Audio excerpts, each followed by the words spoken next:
दोस्तों क्या होते हैं ऑल्टरनेटिव इन्वेस्टमेंट फंड्स? यूजुअली जो इन्वेस्टर्स इन्वेस्ट करते हैं वो ट्रेडिशनल इन्वेस्टमेंट फंड्स में करते हैं, जैसे फॉर एग्जांपल स्टॉक मार्केट्स में। लेकिन ऑल्टरनेटिव इन्वेस्टमेंट फंड एक तरह की अपॉर्चुनिटी इन्वेस्टर्स को देता है जिसमें वो इन्वेस्ट उन एसेट्स में या उन फंड्स में कर सकते हैं जिनसे जो रिटर्न्स उनको एक्सपेक्टेड होता है वो ज्यादा हो सकता है, उनका पोर्टफोलियो डाइवर्सिफाई हो सकता है। ऑल्टरनेटिव इन्वेस्टमेंट फंड्स में तीन कैटेगरीज आती हैं, कैटेगरी 1, कैटेगरी 2, कैटेगरी 3। अगर हम कैटेगरी 1 की बात करें तो ये वो इन्वेस्टमेंट फंड्स होते हैं जिनमें रिटर्न्स कंपैरेटिवली कम होते हैं लेकिन रिस्क भी कम होता है। तो ऐसे इन्वेस्टर्स जो स्टेबल अर्निंग चाहते हैं वो कैटेगरी 1 में इन्वेस्ट कर सकते हैं। इसमें तीन तरह के फंड्स हैं। वेंचर कैपिटल फंड्स, यूजुअली जो कंपनीज होती हैं वो किसी स्टार्टअप में जब इन्वेस्ट करती हैं तो उन कंपनीज को हम वेंचर कैपिटलिस्ट कहते हैं। दूसरे होते हैं इंफ्रास्ट्रक्चर फंड्स जो कैपिटल इंटेंसिव सेक्टर्स में इन्वेस्ट करते हैं। तीसरे होते हैं एंजल फंड्स जो इंडिविजुअल्स किसी स्टार्टअप्स में इन्वेस्ट करते हैं।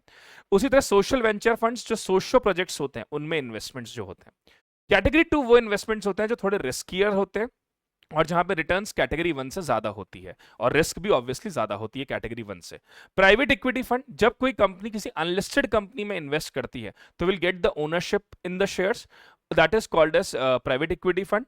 Debt fund mein the companies will not get any equity shares, they just invest in the funds and they will get high interest from the companies.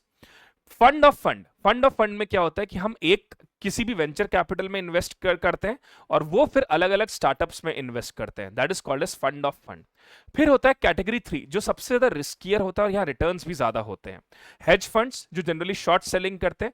Hedge funds generally वो होते हैं जो उस समय invest करते हैं, शेयर्स को bye करते हैं जब उनकी प्राइसेस कम होती है और सेल तब करते हैं जब उनकी प्राइसेस ज्यादा होती है, तो they will earn the difference, जिसको हम शॉर्ट सेलिंग भी कहते हैं।